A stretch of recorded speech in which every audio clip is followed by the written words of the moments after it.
हरे राम राम राम हरे हरे, हरे कृष्ण कृष्ण कृष्ण हरे हरे.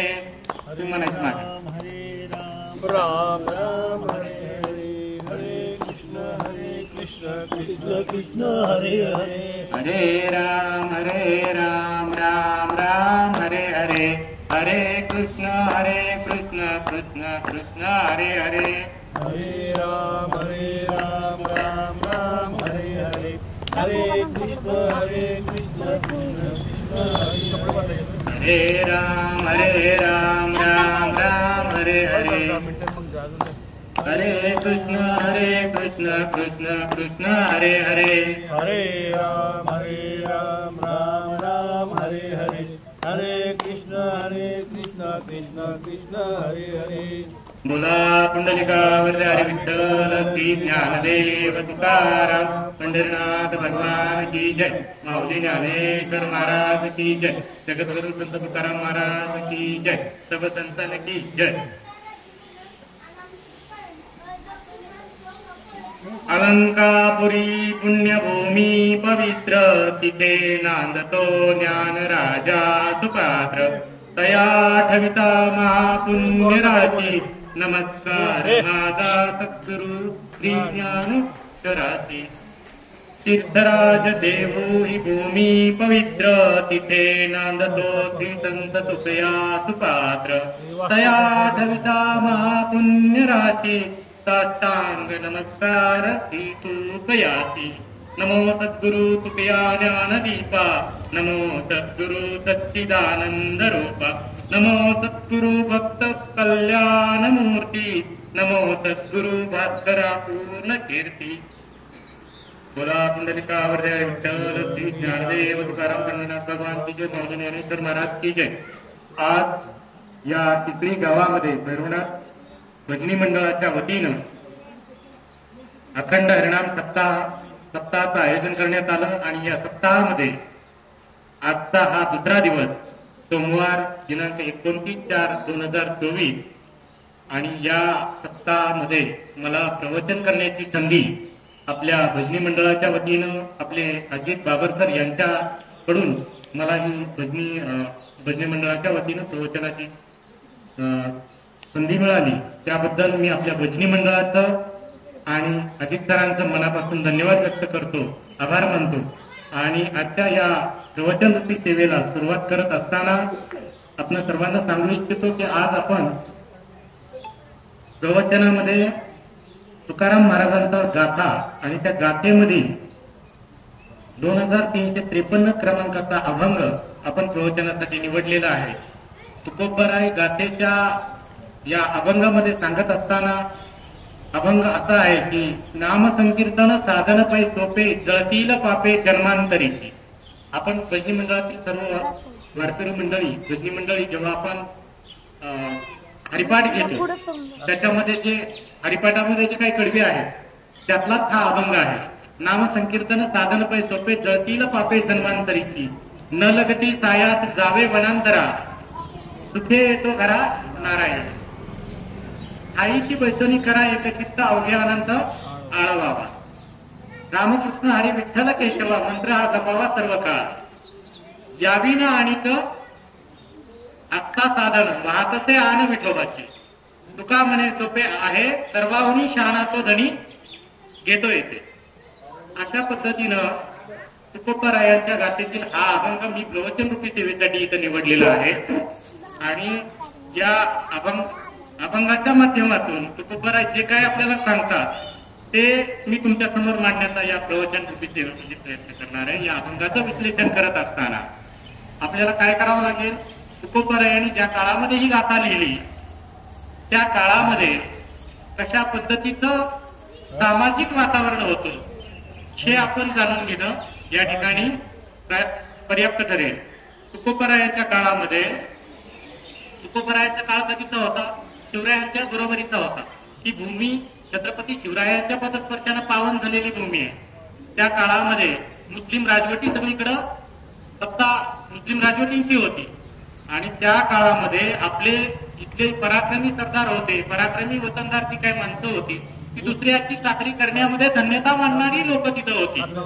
आणि त्या काळामध्ये यांच्यामध्ये जागृती व्हावी अशा पद्धतीनं कुणाला वाटत होतं, संत मंडळींना वाटत होतं. आणि समाजामध्ये जी काही चाणाक्ष लोक होती, सवर्ण लोक होती, त्यांना समाजामध्ये काय चाललंय किंवा इस्लामी राजवट याचं काही देणं घेणं नव्हतं. ही लोक काय करायची, देवधर्माच्या आडून समाजाला भरकटवायचा प्रयत्न करत होती. आणि ते सगळं करत असताना त्या लोकांनी काय केलं की समाजामध्ये देवाच्या आडून भक्तीचे जे काही मार्ग आहेत ते किचकट करून टाकले. त्या काळामध्ये देवाची भक्ती करायची झालं तर गरिबांसाठी त्यांनी काय केलं होतं की तुम्ही तीर्थयात्रा करा असं सांगून दिलं. की गरिबांनी काय करायचं, त्याच्याकडे पैसे नाहीत, त्यांनी तीर्थयात्रेला जायचं. काशीला जा, वाराणसीला जा, नाशिकला जा, तिथे पिंडदान कर, तिथे नागवळी दे, अशा पद्धतीचं भक्तीचे मार्ग सांगितले. देवापर्यंत जाण्यात सरळ नाही. तुम्हाला देव जर प्रसन्न करून घ्यायचा झाला तर तुम्ही तीर्थयात्रा करा. मध्यमवर्गीय जे आहेत त्यांच्यासाठी काय सांगितलं की तुम्ही दानधर्म केला पाहिजे, भोजनावळी उठवल्या पाहिजे, तर तुम्हाला देवाची प्राप्ती होईल. त्याच्या पुढे जाऊन ज्यांच्याकडे काही पैसेवाले लोक आहेत त्यांना काय सांगितलं की तुम्ही यज्ञ केले पाहिजे, होमहवन केलं पाहिजे. यज्ञ करायचा म्हणजे आजच्या काळात यज्ञाचा खर्च नाही म्हटलं तर 10,000, 20,000, 21,000, 51,000 म्हणजे जेवढी काही ताकद आहे त्या पद्धतीनं यज्ञाची म्हणजे जेवढी हे आहे त्या पद्धतीने यज्ञ केला पाहिजे, तो खर्च केला पाहिजे, तो दानधर्म केला पाहिजे. अशा पद्धतीचं भक्तीचे मार्ग आपल्याला चुकीचे सांगितले. आणि मग हे कुणाला कळलं, अगदी 12व्या शतकामध्ये नामदेव महाराजांना कळलं की बाबा देवापर्यंत जायचे मार्ग आमचे ह्यांनी आडमार्ग केलेले, सहजासहजी आम्हाला देवापर्यंत पोहोचू देत नाही. नामदेव महाराजांच्या काळात 12व्या शतकातला आता सांगतोय मी, 12व्या शतकामध्ये नामदेव महाराजांनी कीर्तन करायला गेले. सगळ्याच वारकरी मंडळांना, जे वारकरी संप्रदायात आहेत, भजनी मंडळी जे आहेत त्या सगळ्यांना माहिती आहे. 12व्या शतकामध्ये नामदेव महाराज कीर्तन करायला गेले तेव्हा पंढरपूरच्या पांडुरंगाच्या त्या मंदिरातील त्या पुजाऱ्यांनी, त्या पडव्यांनी काय केलं, नामदेव महाराजांना मंदिरातून हाकलून दिलं. ही आख्यायिका आपण सगळेजणच ऐकतोय. तर का हाकलून दिलं, तुला कीर्तन करायचा अधिकार नाही, समाज प्रबोधन करायचा अधिकार नाही. का तर नामदेव महाराज शिंपी होते. मग कीर्तन प्रबोधनाचा अधिकार कुणाला, फक्त एका ठराविक वर्गालाच होता आणि त्यांनीच ते सांगायचं आणि आपण बाकीच्यांनी ऐकायचं. तर नामदेव महाराजांच्या ते लक्षात आलं. नामदेव महाराजांनी काय केलं, हाकलून दिलं तर ते मंदिरातून बाहेर आले. त्यांनी ते टाळ विना त्यांचं घेतलं आणि मंदिराच्या समोर पाठीमागच्या दरवाजामध्ये आले आणि तिथं त्यांनी ते कीर्तन सुरू केलं. ही आख्यायिका तुम्हा सगळ्यांनाच माहिती आहे की झालं काय, की मंदिराचं तोंडच फिरलं. नामदेव महाराज जिकडं कीर्तन करतात त्या बाजूला मंदिरात देवानं तोंड तिकडं केलं. ही आख्यायिका आहे. आणि नामदेव महाराजांच्या तेव्हा लक्षात आलं की मी कुठल्या जातीत जन्माला आला हे महत्वाचं नाही, मी जी देवाची भक्ती करतोय ती खरी आहे, देव माझ्या पाठीशी आहे. अशा पद्धतीनं नामदेव महाराजांच्या ते लक्षात आलं. त्यावेळेस त्यांनी काय केलं, सर्व जाती धर्मातील संत मंडळींना एकत्र करायचं ठरवलं आणि पंढरपूरच्या पांडुरंगाच्या त्या वळवंटामध्ये, पंढरीच्या वळवंटामध्ये नामदेव महाराजांनी 12व्या शतकामध्ये काय केलं, भागवत धर्माचा पाया रचला. वारकरी संप्रदायाची ही भगवी पताका, आपण हा सप्ताह सुरू झाल्यानंतर एक पताका उभी करतो भागवत धर्माची, जी भगवी आहे पण तिला काही खळ दिलेले, काव दिलेले, ती भागवत धर्माची पताका 12व्या शतकामध्ये नामदेव महाराजांनी पंढरीच्या वळवंटामध्ये उभी केली. आणि त्या भागवत धर्माचा प्रचार प्रसार करण्यासाठी सर्व जाती धर्मातील संत मंडळींना काय केलं, पंढरपूरच्या वाळवंटामध्ये दर एकादशीला गोळा करायचं सुरू केलं. ज्ञानदीप लावू जगी, नातू कीर्तनाचे लंगी ज्ञानदीप लावू जगी, च्या उक्तीप्रमाणे त्या जगामध्ये ज्ञानाचा प्रकाश पाडण्यासाठी या भागवत धर्माची पताका खांद्यावर घेऊन नामदेव महाराजांनी काय सुरुवात केली, भागवत धर्म वारकरी संप्रदायाची मुहूर्तमेढ रोवून सर्व जाती धर्माला एकत्र करण्याचं काम नामदेव महाराजांनी सुरू केलं. सगळ्या जाती धर्माचे संत दर एकादशीला पंढरपूरच्या वाळवंटात जमू लागले. त्या काळामध्ये अस्पृश्यता इतकी बोकळलेली होती, देवापर्यंत जायचे मार्ग सगळे आडमार्ग करून टाकलेले होते. आणि नामदेव महाराजांनी या वारकरी संप्रदायाच्या माध्यमातून सगळ्यांना एकत्र, समाज एकत्र करण्याचं काम सुरू केलं. आता समाज एकत्र करण्याचं काम कसं तुम्हाला सांगतो. अस्पृश्यतेचा विषय आला. गेल्या 3 वर्षापूर्वी कोरोना आला होता आपल्या भागामध्ये, इकडे सगळीकडेच होता, देशभर होता, सगळं लॉकडाऊन झालं होतं. एखाद्याच्या घरी कोरोनाचं पेशंट आहे म्हटल्यानंतर काय व्हायचं, त्या घराला बॅरिकेड लावले जायचे ना. त्याच्या घरी कुणी जायचं नाही, त्याच्या घरचं गावात कुणी आलं तर ते स्प्रे मारले जायचे होते ना, सॅनिटायझर आपल्याकडे.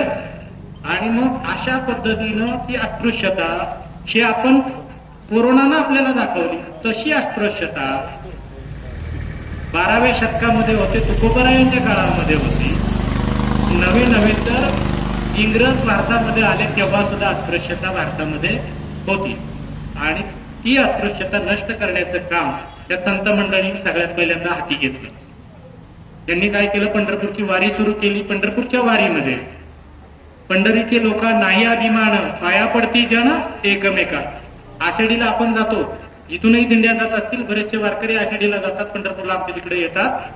तिथं कुणालाच अभिमान नसतो. मी पाटील आहे, मी देशमुख आहे, मी अमुक गावचा, माझं 100 एकर जमीन आहे, माझी एवढी प्रॉपर्टी आहे, माझे 2 कारखाने आहेत, माझी एवढ्या कंपनी आहेत, माझ्याकडे एवढे कामगार काम करतात, असा अभिमान त्या वारकऱ्यांमध्ये असतो का कुणाला. तिथं आपण एकमेकाच्या पायाला हात लावून काय करतो, माऊली म्हणून एकमेकाचं दर्शन घेतो. हा अभिमान, हे जे गर्वाचे अहंकाराचे जे जोडे आहेत ते तिथं वारीमध्ये जात असताना आपण ते बाजूला काढून ठेवलेले असतात.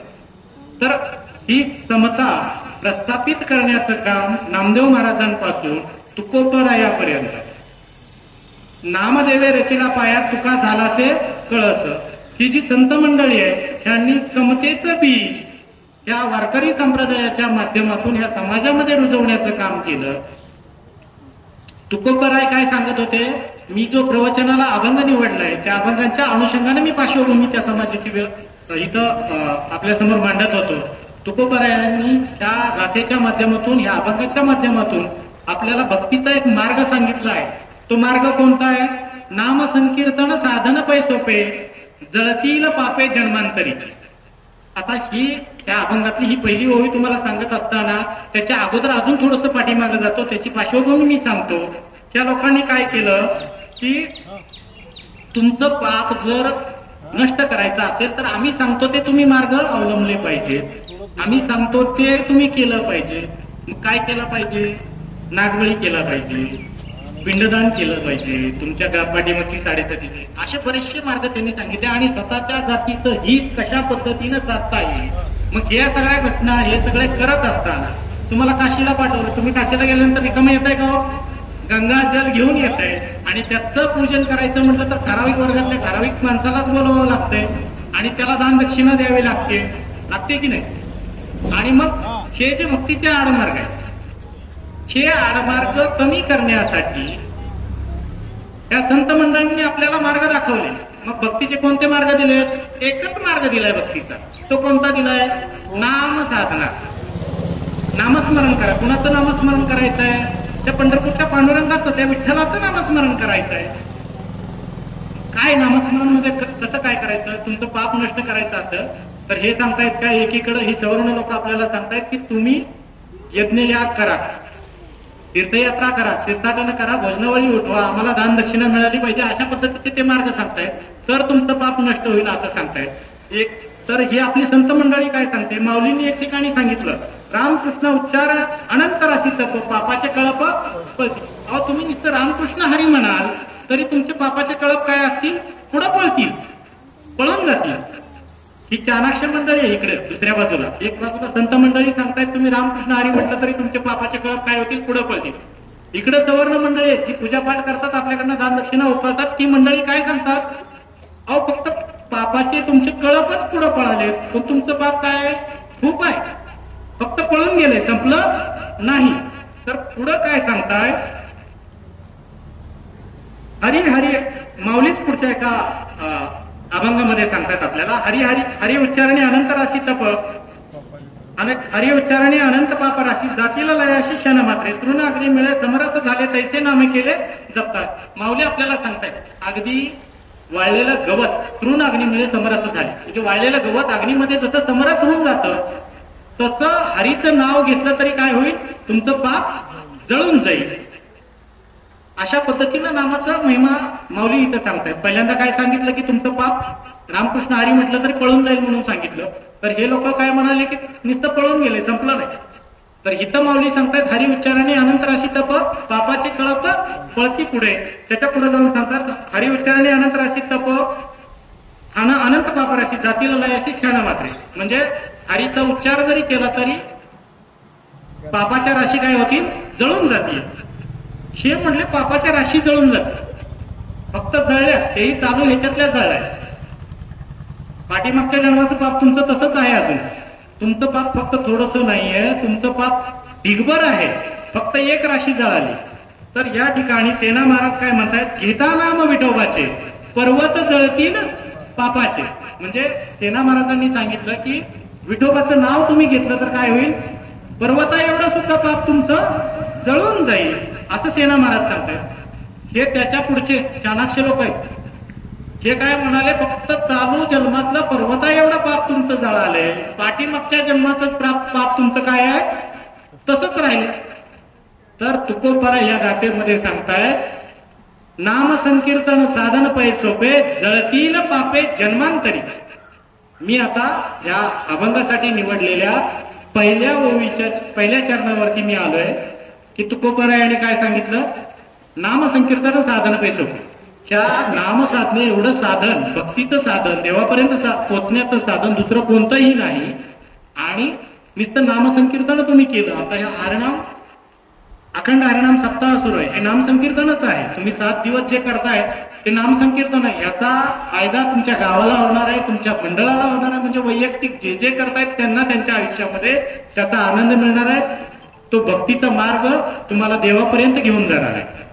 तुकोबरायांनी या अभंगाच्या पहिल्या चरणामध्ये सांगितलंय, नाम संकीर्तन साधन पै सोपे जळतील पापे जन्मांतरी. अहो जन्मांतरीची पाप सुद्धा तुमची या नामसाधनेमध्ये जळून जाणार आहे. ठाईची बैसोनी करा एक चित्त अवघे अनंत. दुसऱ्या चरणामध्ये तुकोबराय सांगतात, एक ठिकाणी बसून जरी तुम्ही विठ्ठलाचं नामस्मरण केलं, त्याचं चिंतन केलं, तरी तुम्हाला कुठं जायची गरज नाही. आपल्या सावता महाराज जे आहेत त्यांचं उदाहरण सांगतो, कांदा मुळा भाजी अवघी विठाई माझी, मोठ नाडा विहीर दोरी अवघी व्यापरी पंढरी. सावता महाराज गेले का कुठं, त्यांच्या शेतामध्ये बसूनच त्यांनी नामस्मरण केलं. ते कुठेही गेले नाही, तिथं बसूनच नामस्मरण केलं. त्यांना तिथं यश येत होतं, त्यांच्या शेतामध्ये तिथं त्यांना आनंद भेटत होता. आषाढी कार्तिकीला अवघ्या महाराष्ट्रातल्या सर्व संतांच्या दिंड्या, सगळ्या पालख्या पंढरपूरच्या पांडुरंगाला भेटायला जातात. अगदी हजारो किलोमीटर पायी चालून ही आपली वारकरी मंडळी पंढरपूरमध्ये जाते. पण सावता महाराजाची दिंडी आपल्या पंढरपूरला येत नाही, कधीच आली नाही. आषाढी यात्रा झाल्यानंतर 15 दिवसानंतर जी छोटी एकादशी असते, त्या एकादशीच्या 2 दिवस आधी दशमीच्या नवमीला निघते पांडुरंगाची पालखी, पंढरपुरातून निघते. माझ्या गावामध्ये रोपळ्यामध्ये मुक्कामी असते. आणि एकादशीच्या दिवशी ती पालखी कुठं पोहोचते, आरणला पोहोचते. सावता महाराजांची, संत शिरोमणी सावता महाराजांची तिथं काय संजीवन समाधी आहे, त्या संजीवन समाधीच्या ठिकाणी ती पालखी तिथं पोहोचते. आणि पांडुरंग स्वतः आपल्या भक्ताला भेटायला गेले. सावता महाराजांनी काय केलं, मग त्यांना भेटायला गेले ते, त्यांनी काही केलं नाही. ठाईची बैसणी करा एक चित्त अवघे अनंत आळवा. अशा पद्धतीची ध्यानधारणा, अशा पद्धतीची भक्ती, अशा पद्धतीची नामसाधना त्यांनी जोपासली. त्यामुळे साक्षात भगवान पांडुरंगाला त्यांच्या भेटीला कुठं यावं लागलंय, आरणला यावं लागलंय. आणि हे वास्तव आहे. आजही ती परंपरा आषाढी यात्रेनंतर येणारी 15 दिवसाची जी एकादशी आहे, त्या दिवशी सावता महाराजांना भेटायला स्वतः पांडुरंग आरणला जातात. तर तिथं तुकोबरायांनी या अभंगाच्या दुसऱ्या चरणामध्ये जे सांगितलंय, ठाईची बैसणी करा एक चित्त आवडी अनंत आळवावा. तुम्हाला सुद्धा कुठं जायची काय गरज नाही, कुठं काशीला जायची गरज नाही. कोणीतरी सांगतं की तुम्हाला ग्रह दशा लागली आहे, तुम्हाला तुमच्या घरची कामं नीट होत नाहीत, पोराला नोकरी लागत नाही, पोराचं लग्न जुळलं नाही, पोरीचं लग्न होई नाही, पोरग परीक्षेत पास होई नाही, बऱ्याच काही प्रत्येकाच्या वेगवेगळ्या समस्या आहेत. किंवा शेतीमध्ये आम्ही एवढा खर्च करतोय पण आमचं काही सक्सेसच होई नाही, आम्हाला तिथे यशच येई नाही. शेजाऱ्याचं मात्र जोरात चाललंय.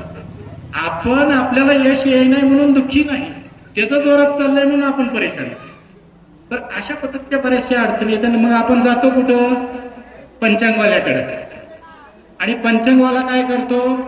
त्याच्या जातीचं हित लक्षात ठेवून आपल्याला पिंडदान करायला सांगेल, आपल्याला नागबळी सांगेल, आपल्याला तिकडं नाशिकला जावा म्हणून सांगेल, काशीला जायला सांगेल.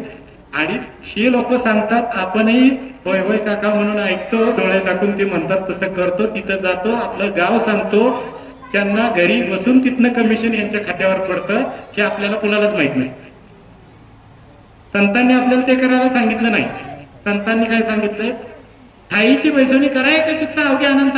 पंढरपूरच्या पांडुरंगाचं एक ठिकाणी बसून तुम्ही चिंतन करा, तुम्हाला तुमच्या याच्यामध्ये सगळ्या याच्यामध्ये सुटका भेटणार आहे, तुमची कामं मार्गी लागणार आहे. संत मंडळी पुढे सांगतात की त्या आडमार्गाला जायची गरज नाही, हे एवढं लिहायचं, एवढं साहित्य तयार करायचं काय कारण आहे? त्या लोकांनी भक्तीचा मार्ग किचकट करून टाकलेला, त्याच्यामुळे संतांना हे एवढं साहित्य निर्माण करावं लागलं. आणि आता संतांनी जरी साहित्य निर्माण केलं तरी आपण वाचतोय कुठं? नाही वाचत. वाचलं तरी त्यातलं अनुकरण करतोय का काही? नाही करत. आपण त्या पंचांगवाल्यांचंच ऐकतोय, ते जे सांगतात तीच पूर्व दिशा. तर ते काही करायची गरज नाही, हे संत मंडळी सांगतायत. तुकोबाराय पुढच्या चरणामध्ये, या अभंगाच्या पुढच्या चरणामध्ये सांगतात, रामकृष्ण हरी विठ्ठल केशवा मंत्र हा जपावा सर्व काळ. आपल्याला ह्या संत मंडळींनी कोणता मंत्र दिलाय? वारकरी संप्रदायाला, या भागवत धर्मातल्या अनुयायांना कोणता मंत्र दिलाय? रामकृष्ण हरी विठ्ठल केशवा हा मंत्र आपल्याला दिलाय. आपल्याला हा मंत्र दिला असताना सगळ्यांना समतेनं वागवणारा हा वारकरी संप्रदाय. दिंडीमध्ये आता सगळे जाऊन आलेले, पाहिली दिंडी, दिंडीमध्ये असतं का भेदभाव? तिथं जाती धर्म पाळला जातो का? अमुक जातीचा आहे तू, या दिंडीमध्ये सामील व्हायचं नाही असं कधी कोण म्हटलंय का? नाही ना. तिथं समतेचा विचार आहे, तिथं माझ्या माऊलीचा विचार आहे, तिथं माझ्या तुकोबारायांचा विचार आहे, तिथं माझ्या पांडुरंगाचा विचार आहे. आणि तो विचार आम्हाला समता शिकवतो. आम्ही तिथं पांडुरंगाच्या समोर सगळे काय आहोत? समान आहोत. आम्हाला काय मंत्र दिला या संत मंडळींनी? रामकृष्ण हरी विठ्ठल केशवा मंत्र हा जपावा सर्व काळ. आम्हाला रामकृष्ण हरी हा मंत्र दिला असताना ही आपल्या समाजातली काही धूर्त मंडळी आहेत, ते आम्हाला थोडासा वेगळा मंत्र देत आहेत. तर कोणता मंत्र देत आहेत? ते समाजामध्ये जय श्रीराम हा नारा देत आहेत. आजही माझे आजोबा, माझे वडील, ती वडीलधारी मंडळी गावामध्ये एकमेकाला रामराम करतात. करतात ना रामराम? आमच्या मनामध्ये राम आहे, आमच्या हृदयामध्ये राम आहे, आमच्या हिंदू धर्माचं आराध्य दैवत राम आहे. हे असताना जय श्रीराम हे आम्हाला शिकवलं जातं. आणि त्या जय श्रीरामच्या आडून काय केलं जातं? एका ठराविक धर्मावरती दहशत निर्माण करायला शिकवली जाते. समाजामध्ये फूट पाडण्याचा प्रयत्न करणारी ही जी मंडळी आहेत ही आपण ओळखली पाहिजे. आमच्याकडे रामकृष्ण हरी विठ्ठल केशव हा मंत्र ऑलरेडी आहे. आम्ही आमच्या नातेवाईकाला, पाहुण्या रावळ्यांना रामराम करतो. आमच्या त्या अभिवादनामधून रामाचं आमच्या मुखातून वारंवार राम येतोय. आमच्या मनामध्ये राम आहे, आमच्या हृदयामध्ये राम आहे. तरी सुद्धा तुम्ही जय श्रीराम का शिकवताय वेगळं? राम आमचाच आहे, आम्हाला त्याचा गर्व आहे. तरी पण फक्त जय श्रीराम नका म्हणायला सांगू. आम्ही रामकृष्ण हरी म्हणणारी माणसं आहे, आम्ही रामराम म्हणणारी माणसं आहे. तुम्ही धर्मद्वेष शिकवू नका, समाजामध्ये फूट पाडू नका, हे आमच्या संतांच्या समतेचा विचारापासून आम्हाला परावृत्त करू नका. अशा पद्धतीने आपण विचार केला पाहिजे. आणि ते समाजामध्ये एकमेकांना सांगितलंही पाहिजे. ज्यांना कळतंय त्यांनी सांगितलं पाहिजे, ज्यांना कळत नाही त्यांचा दोषच नाही. जी वारकरी मंडळी, ही भक्त मंडळी सर्वसामान्य घरातली आहेत, साधी भोळी लोक आहेत आमची. त्यांना समाजामध्ये फूट पाडणाऱ्या गोष्टी नाही शिकवल्या पाहिजे. ज्यांना कळतंय त्यांनी ते ओळखलं पाहिजे आणि त्यांचे ते मनसुबे बाजूला केले पाहिजे. ठराविक एका वर्गाचं वर्चस्व आपल्यावरती निर्माण करण्यासाठी हे असं जर काही चालत असेल तर वारकरी मंडळींनी ते सहन केलं नाही पाहिजे. पुढच्या चरणामध्ये तुकोबाराय आपल्याला सांगतात, आता काय सांगितलं? रामकृष्ण हरी विठ्ठल केशवा मंत्र हा जपावा सर्व काळ. चौथ्या चरणामध्ये तुकोबराय सांगतात, यावी ना अनेक असता साधन वाहतसे आन विठोबाचे. विठोबा तुकोबराय आपल्याला शपथ घेऊन सांगतात. कुणाची शपथ घेत आहेत? अगदी विठ्ठलाची शपथ घेत आहेत. आषाढी कार्तिकीला हजारो किलोमीटर चालणारा हा माझा वारकरी पंढरपूरला जात असतो, पायाला फोड येतं, तरी सुद्धा त्याच्या मनामध्ये फक्त विठ्ठलाची आस असते. समोर फक्त विठ्ठल असतो आणि त्या पांडुरंगाचं ध्यान करून चिंतन करून तो डोळे झाकतो, झोप होते, पुन्हा तो फ्रेश असतो. दुसऱ्या दिवशी पुन्हा 15-20 किलोमीटर तो चालत असतो. त्याच्या डोळ्यासमोर काय असतो? फक्त पांडुरंग असतो. त्या पांडुरंगाची आण म्हणजे त्या पांडुरंगाची शपथ कोण वाहतंय? साक्षात तुकोबराय या चरणामध्ये सांगतायत की मी शपथ घेऊन सांगतो, ह्याच्यापेक्षा वेगळं कोणतं साधन नाही. कोणतं साधन सांगितलं त्यांनी? नामसंकीर्तनाचं साधन सांगितलं. तुम्ही नामस्मरण करा. कुणाचं करा? त्या पंढरपूरच्या पांडुरंगाचं नामस्मरण करा, एवढं सांगितलंय. ह्याच्यापेक्षा वेगळं तुम्ही सत्यनारायण नका घालू, कुठली पूजा करू नका, कुठलं काही म्हणजे जिथं दक्षिणा द्यावा लागेल असं कोणताही भक्तीचा मार्ग तुम्ही त्याच्यात गुंतू नका. कुणीतरी सांगेल की बाबा तुम्ही या पंचांगावर तुम्ही जेवढे पैसे ठेवाल, 11 रुपये ठेवाल, 21 ठेवाल, 51 ठेवाल, 101 रुपये ठेवाल, तेव्हा तो जो कोणी काका असेल, जेवढे तुम्ही दक्षिणा ठेवाल त्याच्या ह्याच्यामध्ये तुमचं भविष्य सांगत असेल, तर हे असल्या आडमार्गाला जाऊ नका. हे आम्हाला कोणी 350 वर्षापूर्वी माझ्या छत्रपती शिवरायांचे जे गुरु आहेत, कोण आहेत छत्रपती शिवरायांचे गुरु? तुकोबराय हे छत्रपती शिवरायांचे गुरु आहेत. त्याच्या नोंदी सापडतात. तुकोबरायांच्या कीर्तनामध्ये, साक्षात तुकोबरायांच्या कीर्तनामध्ये शिवाजी महाराज बसल्याच्या नोंदी सापडतात. मग आध्यात्मिक गुरु कोण आहेत माझ्या शिवाजी महाराजांचे? माझ्या शिवरायांचे आध्यात्मिक गुरु तुकोबराय आहेत. आणि त्यांनी विठोबाची शपथ घेऊन आम्हाला सांगितलंय. काय सांगितलंय? ह्याच्यापेक्षा वेगळा मार्ग कोणताही नाही. देवापर्यंत पोहोचण्याचा हा भक्तीचा मार्ग, ह्याच्यापेक्षा वेगळा कोणता नाही. नामस्मरण करा. तुम्ही एका ठिकाणी बसून विठ्ठलाचं नाम ध्यानधारणा करा, हे खूप आहे. पुढे जाऊन तुकोबराय सांगतात, तुका म्हणे सोपे आहे सर्वाहुनी शहाणा, तो धनी घेतो येते. म्हणजे जो शहाणा आहे, हे सगळं सोपं आहे. नामस्मरणाची साधना, देवाची भक्ती करण्याचा हे जे मार्ग आहे, ह्याच्यापेक्षा सोपा मार्ग दुसरा कुठला नाही. मग हा सोपा मार्ग कोण घेऊ शकतोय? जो शहाणा आहे, ज्याला कळतंय. हे संत साहित्य, हे तुकोबरायाचं सांगणं, माऊलींचं सांगणं, संत सेना महाराज असतील त्यांचं सांगणं, संत सावता महाराजांचं सांगणं, हे जे सांगणं आहे, हे जे काही निरोप आहे, ते कुणाला कळतंय? शहाण्या माणसाला कळतंय. नाहीतर मग बाकीचं गबाळ ऐक, तुम्ही बघतायच, ते भक्ती वेगळ्या पद्धतीने करतात. ते काही सवर्ण लोकांचं ऐकतात आणि ते जे सांगतायत ते करतात. अशा पद्धतीचा चुकीचे भक्ती मार्ग सोडून संत मंडळींनी ज्यांनी सांगितलेला भक्ती मार्ग जो अनुसरण करतोय, त्याच्यासाठी ही शेवटची ओवी आहे. तुका म्हणे सोपे आहे सर्वाहुनी शहाणा, तो धनी घेतो येते. हा भक्तीचा मार्ग कोण घेऊ शकतोय? जो शहाणा आहे, त्याला कळतंय. विठ्ठलाचं नामस्मरण करायचं संतांनी सांगितलेला मार्ग, जो शहाणा आहे समाजामध्ये, समजदार माणूस, तोच इकडे येतोय. नाहीतर मग बाकीचे तुम्ही बघतायच काय करतायत, ते गुरफटून गेलेले आहेत त्यातल्या त्यात. त्यांच्या समस्यामध्ये, त्यांच्या घरगुती अडचणीमध्ये ते अडकलेले आहेत आणि त्यातून ते बाहेर पडू शकत नाहीत. आणि मग ते जात आहेत कुठं? आडमार्गाला जात आहेत. नको तेवढा पैसा तिथे खर्च करतायत, तरी पण मार्गी लागत नाहीत काम. आणि हा माझा वारकरी आहे, ज्याच्या गळ्यामध्ये माळ आहे, जो पंढरपूरची वारी करतोय, त्याची सहजासहजी कामं होत आहेत ना. कारण तो समाधानी आहे. तो अपेक्षा करत नाही, तो दुसऱ्याचा द्वेष करत नाही, तो कुणाची निंदा करत नाही. जे द्वेष करतायत त्यांची आजची परिस्थिती अशी आहे की दुसऱ्याचं चांगलं झालंय म्हणून ह्याला वाईट वाटतं. सगळ्यात महत्वाचा मुद्दा हा आहे, ह्याची प्रगती होत नाही, ह्याचं त्याला दुःख नाही.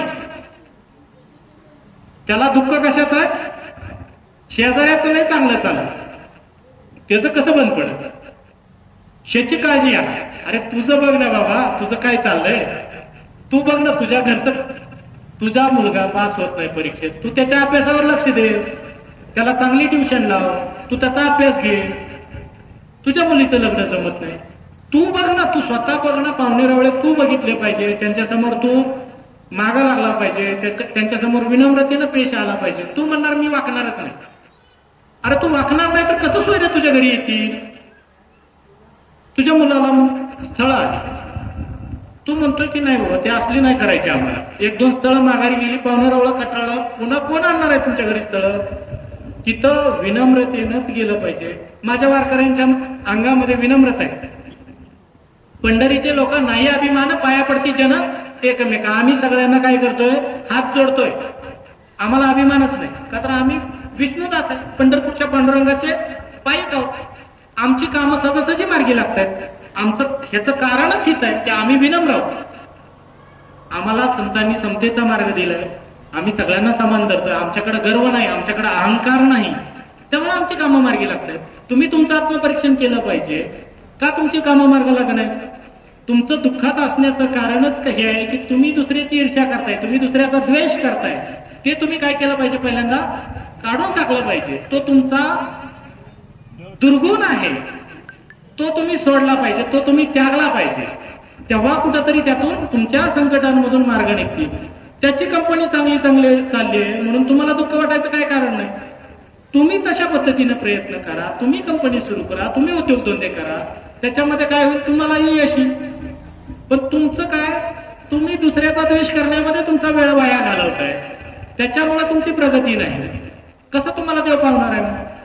कितीही तुम्ही भोजनावळी उठवल्या, कितीही यज्ञयाग केले, वरवरनं तुम्ही कितीही नागबळी दिले, तुम्ही नाशिकला गेला, तुम्ही काशी केली, तिकडे वाराणसी केली, काय उपयोग आहे त्याचा? तिकडे काशीला गेला 15 दिवस, तिकडेच अडकला, तिकडं 2 सुनाची भांडणं लागली, घर फुटलं. वास्तव परिस्थिती बऱ्याच जणांच्या बाबतीत असं झालेलं. तुम्ही तिकडे जाण्यापेक्षा एक ठिकाणी बसा, देवाचं नामस्मरण करा, घरामध्ये सामोपचाराचं वातावरण ठेवा. कुणाच्या अडचणी त्या अडचणी सोडवायचा प्रयत्न करा. ज्याचं चुकतंय त्याला समजुतीनं सांगा, ज्याचं चुकत नाही त्याची पाठराखण करा. पण आपलं होतं काय? ज्याचं चुकतंय तो नम्र असतो, त्यालाच आपण धोपाट्या घालतो. मग कसं टिकल तुमचं घर एकत्र? नाही टिकणार ना. नवीन आलेल्या सुना असतात घरामध्ये, आपल्या मुलीसारख्या धरलं तर काय होईल? घर टिकल. पण ती असंच करते, तसंच करते, हेच जर आपल्या सासरे जर लागले करायला, ते परक्याचं लेकरू आपल्या घरात आलंय, वर्षभर तिला आपल्या घरामध्ये मिसळायला जातो, आणि मिसळायला जात असताना आपण जर घरातल्या माणसांनी समजूतदारीनं नाही घेतलं तर काय होईल? ती जाईल ना निघून माघारी, जाईल ना. आणि मग ते वादन सुरू होतात. बऱ्याचशा केसेस कोर्टात आहेत सध्या. खूप मोठा, म्हणजे आपल्या समाजामध्ये हा खूप मोठा एक इश्यू आहे. वर्षभरामध्ये होणाऱ्या लग्नांपैकी 100तल्या 30-40 केसेस कोर्टात आहेत. 20-25 केसेस कोर्टात गेल्या नाहीत, इज्जतीसाठी गेलेले नाहीत. म्हणजे 50% अशी कुटुंब आहेत, एकतर लग्न होत नाहीत, झाली तर 50. अशा गोष्टी आहेत की ह्या गोष्टींचं निराकरण कधी होऊ शकतं? आपण आपला अहंकार सोडू, आपला अहंकार सोडावा लागेल. आपल्या घरामध्ये येणाऱ्या त्या सुनेला आपल्या मुलीसारखं आपल्याला धरावं लागेल. आपली मुलगी दुसऱ्याच्या घरी गेली आहे ना, तेव्हा मग आपल्या काय अपेक्षा असतात की त्या घरामध्ये माझ्या मुलीला त्यांच्या मुलीसारखं त्यांनी वागवलं पाहिजे. ह्या जशा आपल्या अपेक्षा असतात, तशा अपेक्षा आपण जेव्हा त्या पद्धतीनं आपण सुनेकडे बघू, त्या पद्धतीनं आपण जावयाकडे बघू, तर ते कुटुंब, तो परिवार किंवा ते नवदाम्पत्य काय होईल? व्यवस्थित पुढं संसार करेल. नाहीतर मग जर आपल्या मुलीला आपण म्हणालो नाही नाही तू ये माघारी बघू आम्ही काय करायचं ते करतो, तर त्या परिवाराचं काय होईल? त्या परिवाराला अडचणी येतील, आणि त्या परिवाराच्या अडचणी इनडायरेक्टली, अप्रत्यक्षरित्या तो वरती बसलेला आहे ना, तो तुमच्या परिवारामध्ये, तुमच्या आयुष्यामध्ये आणून ठेवल्याशिवाय राहणार नाही. तर सुनेला जसं आपण लेकीसारखं धरू, तसंच लेकीला पण, म्हणजे लेकीला जसं आपल्या लेकीला जसं आपल्याला वाटतं की अशा पद्धतीने लेकी प्रमाणात तिथं वागवावं, तसं आपण आपल्या घरामध्ये सुद्धा सुनेच्या बाबतीत कसं वागलं तर बऱ्याच प्रमाणात अडचणी, बरेचसे प्रश्न कमी होतील. मी तुम्हाला हे सांगण्यामागचं कारण सांगतो. माझ्या समोर जे बसलेले प्रवचन ऐकायला बसलेली मंडळी आहे ना, ती माझ्या चुलत्यांसारखी आहे, ती माझ्या मावशांसारखी मंडळी बसली, त्यामुळं मी हा विषय इथे घेतला. खरं तर आपण तुकाराम महाराजांच्या गाथेतल्या अभंगातल्या समतेवरती बोलत होतो. वारकरी संप्रदायामध्ये समानता आहे, समता आहे, त्या विषयावरती बोलत असताना पुढे जाऊन मी सांगतो, आपल्या 12व्या शतकामध्ये नामदेव महाराजांनी नामदेव गाथा तयार केली. तो तो संत विचार, तो वारकरी संप्रदायाचा बंधुत्वाचा विचार, तो समतेचा विचार, तिथं पासून ते अगदी तुकाराम महाराजांपर्यंत, नामदेवे रचला पाया तुका झालासे कळस, अगदी तुकोबारायांपर्यंत हा तुकोबारायांचा गाथा, ह्याच्यामध्ये समतेचा बंधुत्वाचा विचार दिलेला आम्हाला सांगितलेला आहे. हा विचार आपण अभ्यासत असताना आता वर्तमानामध्ये मी येतो. वर्तमानामध्ये आपण संविधानावरती देशाचं हे चालतं. त्या संविधानामध्ये मला हा बंधुत्वाचा, हा समतेचा विचार दिसून येतो.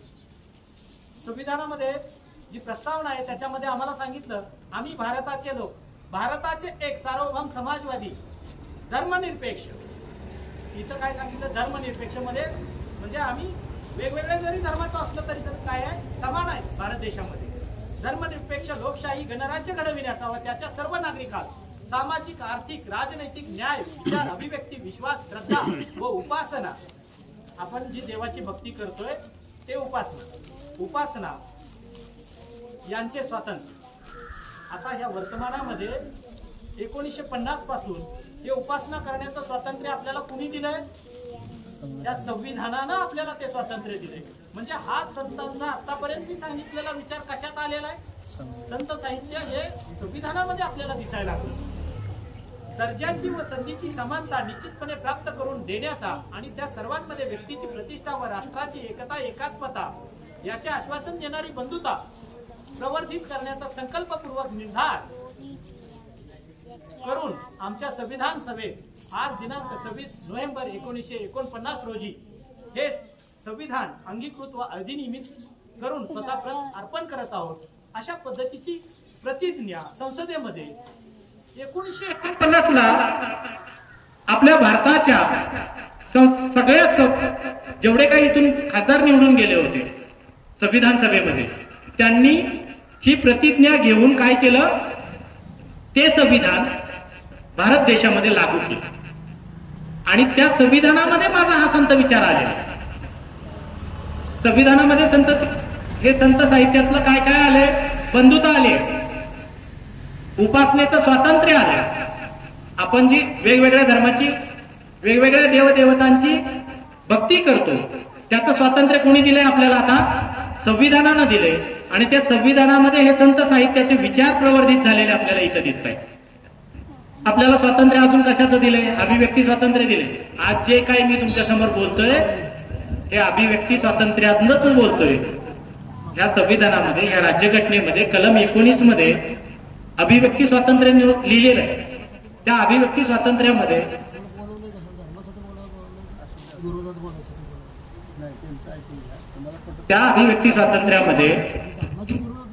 काय केलंय की आपल्याला आपले विचार व्यक्त करण्याचं स्वातंत्र्य कुणी दिलंय? संविधानानं दिले. देशामध्ये कुठंही फिरण्याचं स्वातंत्र्य आपल्याला कोणी दिलंय? कलम 19 न दिले. आपले विचार व्यक्त करण्याचं स्वातंत्र्य कलम 19 न दिले. हे संत साहित्य सांगण्याचं स्वातंत्र्य कुणी दिले? संविधानानं दिलं. नाहीतर मी तुमच्यासमोर बोलू शकलो असतो का? नसतो बोलू शकलो. चला, वेळेचं बंधन येत आहे, मी माझं प्रवचन आटोपतो घेतोय. या ठिकाणी ही प्रवचन रूपी सेवा आपल्या ग्रामदैवत शंभू महादेवाच्या चरणी अर्पण करतो.